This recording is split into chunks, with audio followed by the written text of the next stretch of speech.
Bismillah. Assalamualaikum warahmatullahi wabarakatuh. Alhamdulillah. Wassalatu wassalamu ala rasulillah. Wa ala alihi wa ashabihi wa man tabi'ahum bi ihsanin ila yaumiddini amma ba'du. Ikhwah wa akhwati fillah, rahimani wa rahimakumullahu jami'an. Alhamdulillah, kita masuk ke Ad-Darsul Ashiru, pelajaran ke-10 dari kitab Durusul Lughah, karya Syekh Abdul Rahim dari Universitas Islam Madinah. Insyaallah untuk murajaah ya ada di pertemuan atau di pelajaran 11.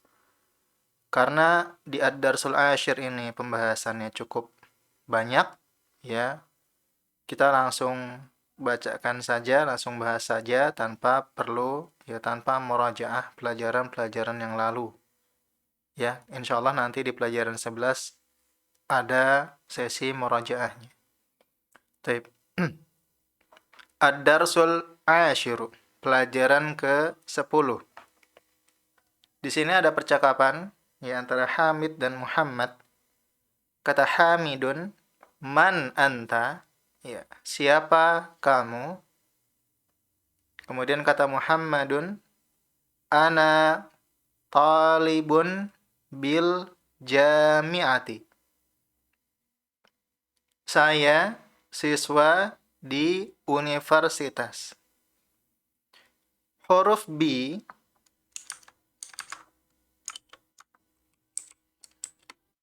asal maknanya adalah dengan. Tapi dikatakan oleh Ibnu Hisham bahwasanya huruf B ini memiliki 14 makna. Ya, salah satunya adalah maknanya fi. Sama seperti fi yaitu di. Ya. Kemudian makna lainnya ya barangkali sebagian kita ada yang tahu, maknanya adalah huruf sumpah. Ya, selain menggunakan waw yaitu wallahi demi Allah, kita juga bisa menggunakan billahi, sama artinya demi Allah. Ya, huruf B memiliki 14 makna, salah satunya adalah di. Kapan B ini digunakan? Ya, dia bisa digunakan saat ya menunjuk tempat, bil jami'ati, di kampus. Ya, tayyib. Kemudian kata Hamidun, a'anta talibun jadidun? Apakah kamu siswa baru? Sudah kita pelajari di pelajaran 9, talibun jadidun adalah susunan sifat dan yang disifati, atau na'at dan man'ut. Mana yang man'ut? Yang man'ut adalah talibun, yang disifati. Dan mana na'atnya? Na'atnya adalah jadidun. Ya, tayyib. Kata Muhammadun, na'am, iya, ana talibun jadidun. Ya, saya adalah siswa baru. Kata Hamidun, min aina anta? Dari mana kamu? Kemudian kata Muhammad, ana minal Hindi. Ya, saya dari India. Kemarin kita dapat pertanyaan bagus dari salah satu peserta.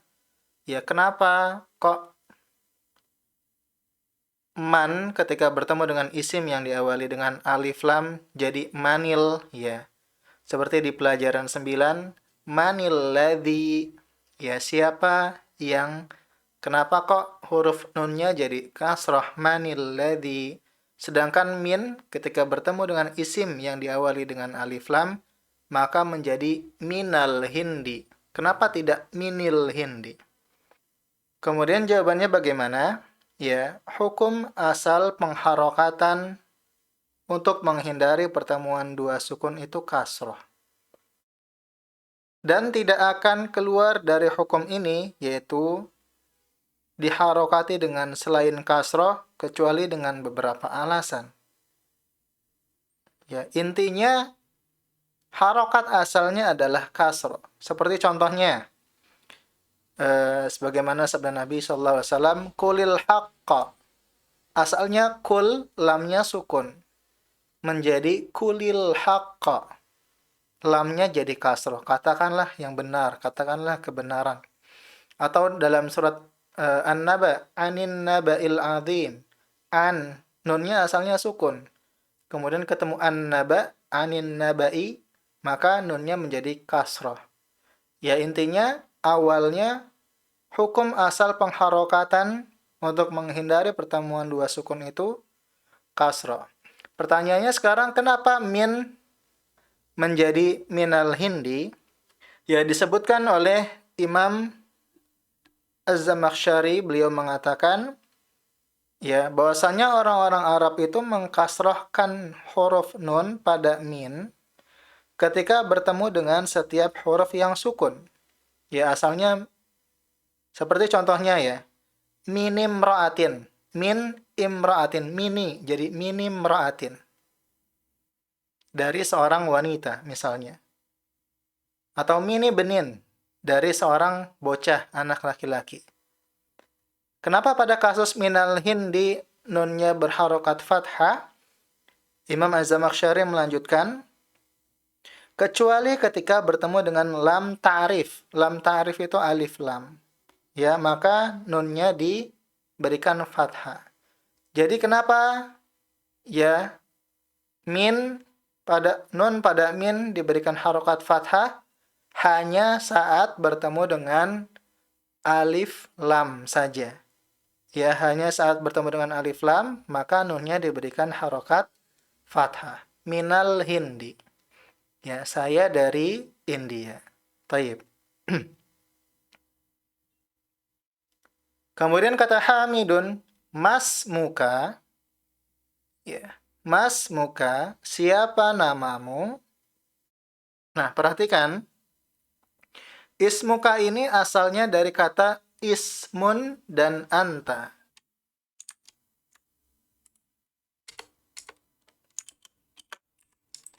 Ya, ismun kemudian bersambung dengan anta. Ketika sebuah isim bersambung dengan dhamir, maka menjadi mudhaf dan mudhafun ilaih. Catat, ketika sebuah isim bersambung dengan dhamir, maka isim dan dhamir tersebut menjadi mudhaf, isimnya menjadi mudhaf, dan dhamirnya menjadi mudhafun ilaih. Sebagaimana syarat mudhaf yang pernah kita pelajari apa? Bahwasanya mudhaf itu tidak boleh diberikan tanwin. Maka menjadi ismu, bukan ismun. Nah, kemudian anta ketika ya tersambung dengan sebuah isim maka menjadi ka. Ya. Anta ketika tersambung dengan sebuah isim maka menjadi ka. Taib. Kemudian di sini kata Muhammadun, ismi Muhammadun. Ismi Muhammadun. Nama saya adalah Muhammad. Ismi ini asalnya adalah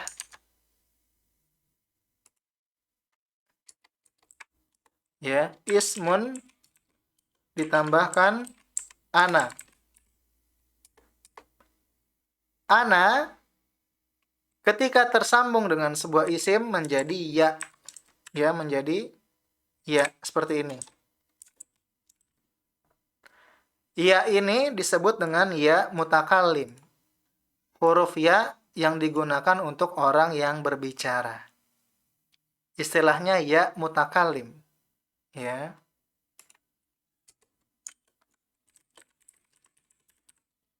Sekarang pertanyaannya, kenapa di sini ismuka, kok di sini ismi? Ya, kenapa tidak menjadi ismui? Nah, yang pertama adalah karena untuk menyesuaikan harokatnya dengan huruf ya. Ya, huruf ya ini memang agak banyak syarat dia. Setiap kata yang ingin bergandengan dengan ya mutakallim, maka harokat akhirnya harus selalu kasrah. Ya, agar selaras. Sehingga menjadi ismi. Alasan lainnya adalah karena pengucapan ismui pada lisan orang-orang Arab itu berat. Ya, sehingga harus menyesuaikan dengan ya mutakalim harokatnya. Ya. Harokat yang paling pas untuk huruf ya itu adalah kasroh. Sehingga dipilihlah kasroh. Ismi menjadi ismi. Taib. Taib. Kemudian kata Hamidun. Waman hadzal fatal ladzi ma'aka. Dan siapa pemuda ini yang bersamamu? Dan siapa pemuda ini yang bersamamu? Di sini ma'aka itu kata ma'a bertemu dengan anta. Ma'a ini adalah salah satu zorof makan, ya, artinya bersama. Taib menjadi ma'aka. Nah, kemudian kata Muhammadun huwa zamili. Dia adalah temanku.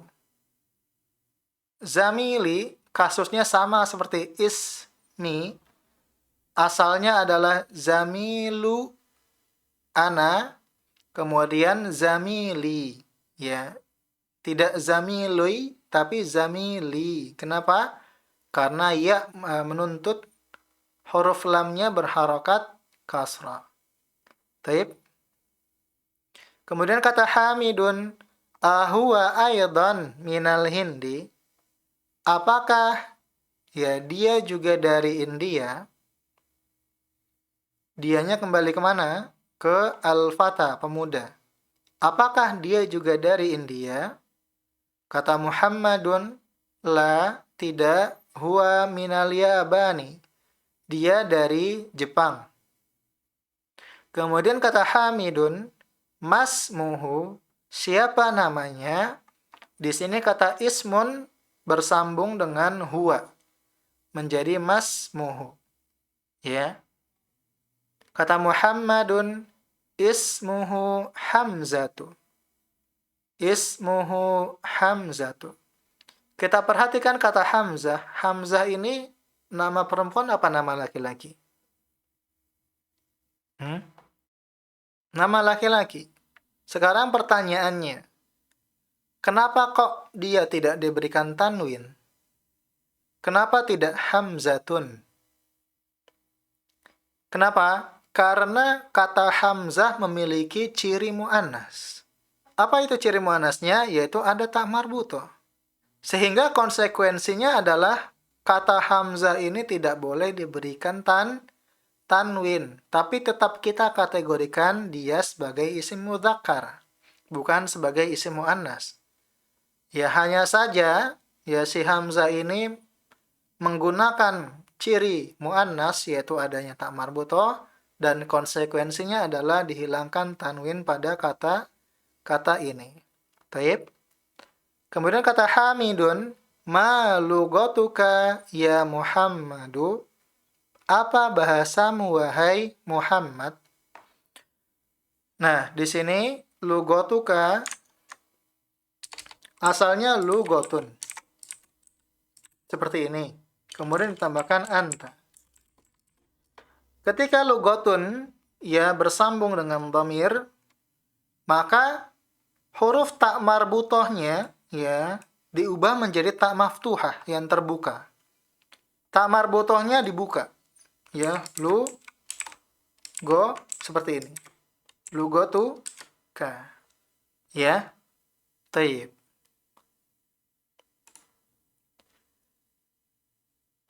Ma lugotuka ya Muhammadu. Apa bahasamu wahai Muhammad? Ya, kemudian kata Muhammadun, lugoti al-urdiyatu. Bahasaku adalah bahasa Urdu. Ya, ana nggak tahu bahasa Urdu bahasa apa. Cina ya, kali. Sama seperti zamili dan ismi, ya, asalnya lugotui, menjadi lugoti untuk menyesuaikan dengan huruf ya. Kemudian kata hamidun, ahiya lugotun sahlatun.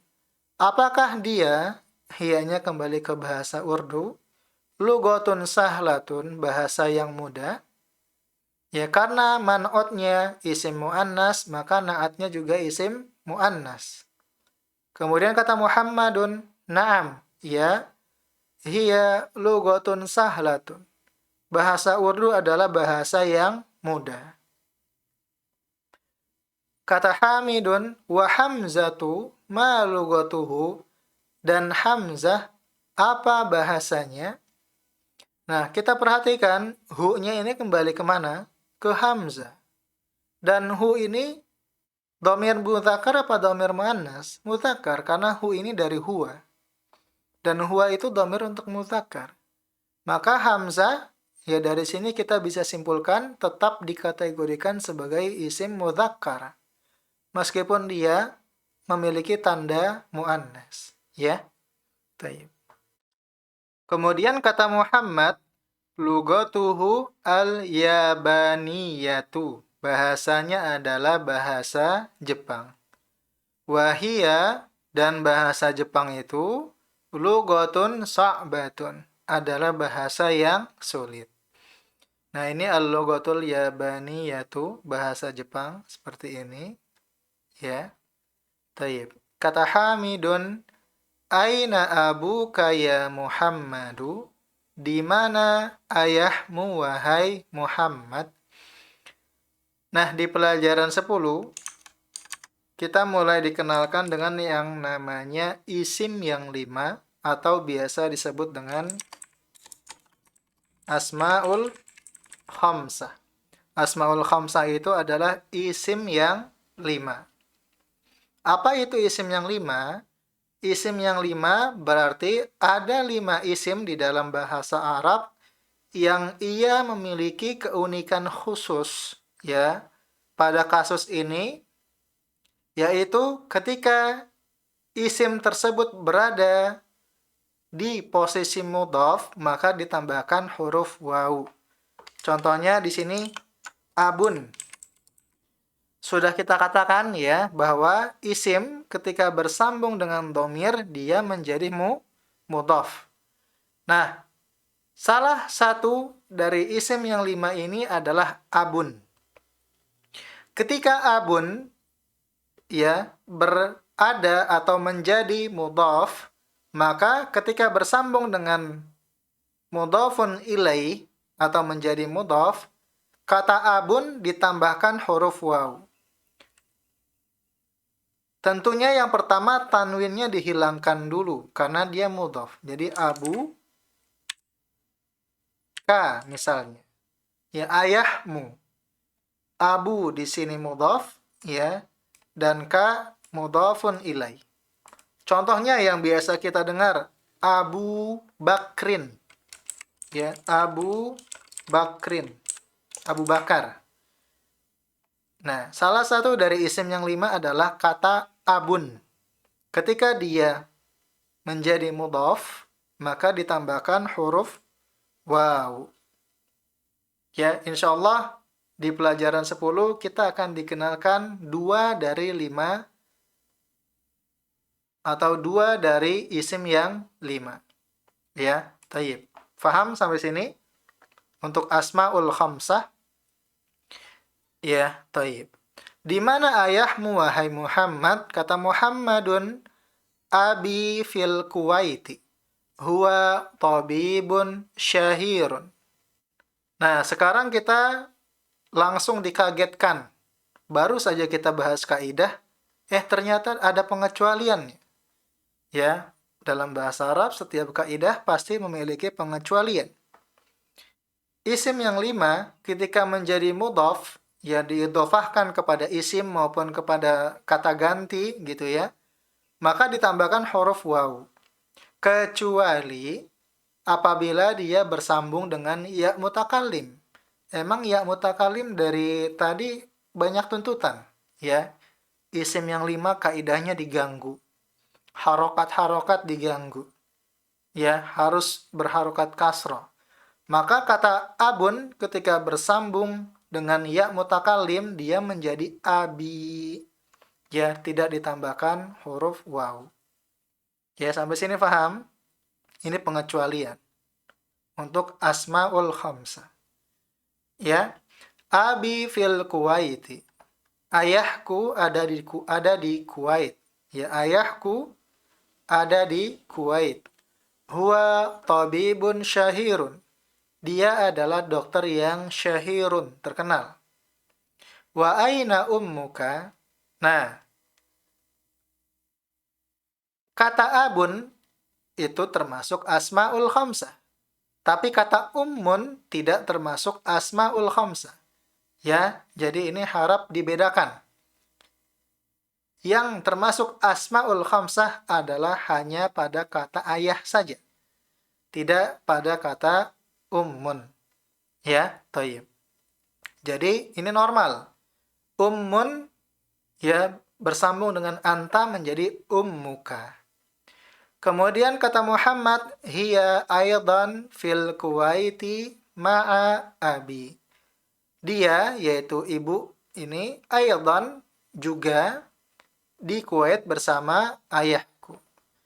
Nah, untuk kata aidan, kemudian kata jiddan yang telah kita pelajari, jiddan itu artinya sangat, masih ingat? Nah, ini untuk saat ini cukup hafalkan dan ketahui cara penulisannya dan harokatnya seperti ini dulu.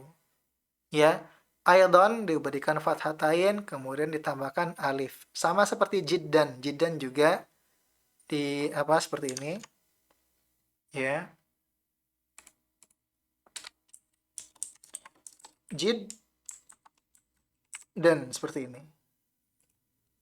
Ya. Diberikan fathatain dan diberikan alif. Cukup hafalin dulu saja. Tidak perlu tahu alasannya. Taib. Kemudian hiya mudarrisatun hunaka. Dia, yaitu ibunya, mudarrisatun, adalah guru perempuan di sana, yaitu di Kuwait. Kemudian kata Hamidun, adzahabta ilal Kuwaiti ya Muhammadu?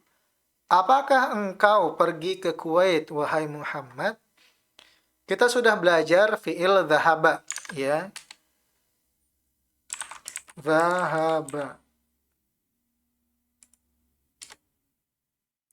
Ketika dhahaba bersambung dengan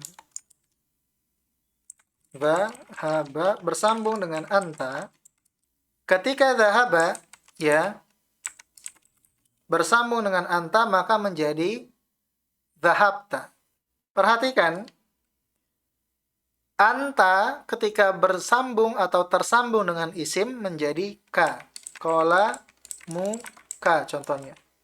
Tapi kalau anta tersambung dengan fiil, maka menjadi ta. Ya, dhahabta. Kemudian, ya, harokat akhir pada fiil itu diberikan harokat sukun, ya, disukunin. Ya, kalau isim kan tanwinnya dihilangkan. Kalau fi'il, harokat akhirnya disukunkan. Dhahabta, bukan dhahabata. Tapi dhahabta, ba-nya disukunkan. Ya, tayyib. Kemudian kata Muhammadun, na'am dhahabtu. Ya, saya pergi. Ya, maksudnya pergi ke Kuwait. Nah, perhatikan untuk kata dhahabtu. Kalau ana tersambung dengan isim, maka dia menjadi ya mutakallim, ya seperti kolami. Tapi kalau ana bersambung atau tersambung dengan fiil, maka menjadi tu, ya. Dhahabtu. Ya, beda ya antara ana dengan isim dan ana dengan fiil. Ya, kalau anta menjadi ta, kalau ana menjadi tu. Ya, baik. Kemudian kata Hamidun wa zamiluka, dan temanmu, aina abuhu, di mana ayahnya? Di sini kata abun bersambung dengan huwa, ya menjadi abuhu. Kemudian kata Muhammadun abuhu fil Yabani, ayahnya ada di Jepang. Huwa, ya dia, ayahnya, tajirun kabirun, pedagang yang besar. Kemudian kata Hamidun, Alaka akhun ya Muhammadu? Apakah engkau memiliki saudara wahai Muhammad? Nah, kita perhatikan di sini kata laka asalnya kan li ya. Seperti lil mudarrisi milik guru, lit tabibi milik dokter, lit tajiri milik pedagang. Asalnya itu ya kita sudah dikenalkan dengan bentuk li, yaitu lamnya berharokat kasrah. Pertanyaannya, kenapa ketika bersambung dengan dhamir dia menjadi fathah seperti laka, ya kemudian lahu miliknya, laka milikmu. Kenapa? Karena asalnya huruf lam ini harokatnya fathah. Ya, kenapa diberikan harokat kasroh? Untuk membedakan dengan jenis-jenis lam yang lainnya. Ya, banyak jenis lam yang lainnya yang berharokat fathah. Sehingga untuk membedakan lamnya diberikan harokat kasroh. Tapi kan nanti tidak selamanya lam ini berharokat kasrah. Ada saatnya dia kembali ke bentuk asalnya, yaitu berharokat fathah. Yaitu apa? Ad-dhamair taruddul asya ila usuliya. Dhamir itu ya mengembalikan sesuatu itu ke bentuk asalnya. Ketika huruf lam ya bersambung dengan dhamir, maka dhamir memberikan efek ya kepada huruf lam ini untuk kembali ke bentuk asalnya. Kembali ke harokat asalnya yaitu laka. Yaitu berharokat fathah. Lahu, lakum, yalana, dan seterusnya. Ya. Sehingga di sini jangan sampai bingung kenapa kok jadi laka? Ya. Karena memang harokat asalnya lam itu fathah. Taib. Alaka akhun ya Muhammadu? Apakah engkau memiliki saudara wahai Muhammad? Kata Muhammadun, na'am, ya, li akhun wahidun. Nah, lagi-lagi ya mutakallim. Tadi sudah kita katakan bahwasanya domir ya mengembalikan segala sesuatu ke bentuk asalnya. Sekarang ya mutakallim nggak mau tahu. Dia tetap menuntut bahwa huruf lam meskipun bertemu dengan domir, ya dia tetap harus berharokat kasrah. Ya untuk menyesuaikan dengan huruf ya ini. Ya, jadi tidak lai, tapi li. Li, saya memiliki akhun wahidun. Satu saudara. Untuk penyebutan satu saudara, maka angka satunya ada di belakang. Ya, akhun wahidun, tidak wahidun akhun. Ya tidak, wahidun akhun. Itu salah. Ya, akhun wahidun. Satu saudara. Ismuhu Usamatu. Namanya adalah Usama. Kita lihat di sini Usama memiliki tanda mu'annas, maka kata Usama tidak diberikan tanwin. Wa huwa ma'i huna fil madinatil munawwarati. Dan dia, yaitu Usama, bersamaku. Kata ma'a, ya, ketika bertemu dengan ya mutakallim maka menjadi ma'i. Ya. Huna di sini fil Madinatil Munawwarah, di kota Madinah Al-Munawwarah.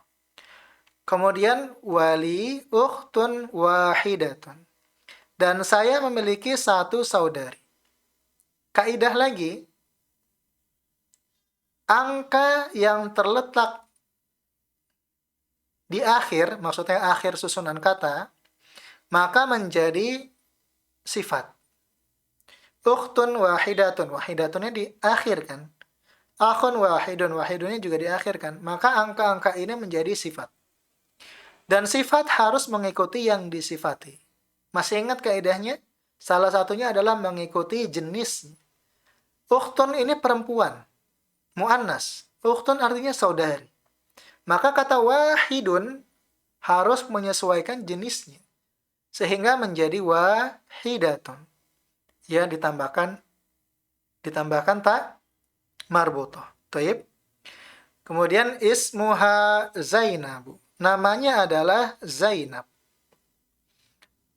Di sini ismuha ismun bersambung dengan hiya. ya, maka menjadi ha. Wa hiya fil Iraqi ma'a zaujiha. Dan Zainab ada di Irak bersama suaminya. Zaujuha muhandisun. Dan suaminya itu adalah seorang insinyur. Nah, di sini kata ma'a zaujiha bersama suaminya. Apa bedanya ma'a dengan inda? Ya, sebelumnya kita sering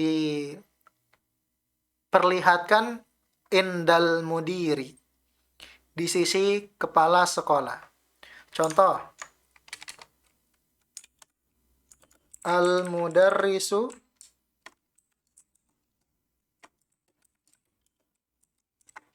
indal mudiri. Kemudian ada al-mudarrisu ma'al mudiri. Apa bedanya? Artinya sama-sama bersama. Guru bersama mudir atau guru di sisi mudir sama aja. Apa bedanya? Kalau al-mudarrisu indal mudiri, maka maksudnya adalah guru ini pergi ya menuju ke kantor kepala sekolah dan bersama kepala sekolah di ruangannya. Tapi kalau al-mudarrisu ma'al mudiri, ya bersama mudir, maka maknanya adalah gurunya bisa bersama mudir di mana saja. Nggak terbatas. Tidak hanya terbatas di sekolah. Ya bisa di mana saja. Ya, tayyib. Nah itu hanya hanya selingan saja ya. Nggak perlu terlalu difahami. Nggak apa-apa. Kemudian kata Hamidun, A'indaka sayyaratun ya akhi. Apakah engkau memiliki mobil, wahai saudaraku? Nah, lagi-lagi kita dikenalkan. Kita sudah dikenalkan ya, bahwasanya makna indah itu adalah bersama dengan atau di sisi. Ya, kata indah juga digunakan untuk menyampaikan maksud memiliki.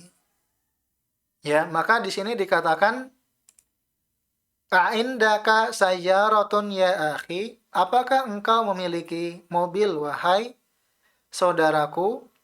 Kemudian kata Muhammadun la tidak ma indi sayyaratun. Perhatikan, kalau ada hamzah istifham untuk bertanya, jawabannya harus na'am dulu atau la dulu. Ya, jangan biasakan langsung apakah engkau memiliki mobil? Saya memiliki mobil. Enggak begitu. Harus la, tidak dulu, baru tidak, saya tidak memiliki mobil. Nah, kita dikenalkan dengan ma. Kalau di pelajaran 1, kita dikenalkan bahwasanya ma ini digunakan untuk bertanya. Artinya apa? Di pelajaran 10, kita dikenalkan bahwasanya ma ini memiliki fungsi sebagai partikel negatif, peniadaan. Ma indi sayyaratun. Saya tidak memiliki mobil. Ya, jadi ketika ditanya, apakah kamu punya mobil? La, tidak dulu, baru ma.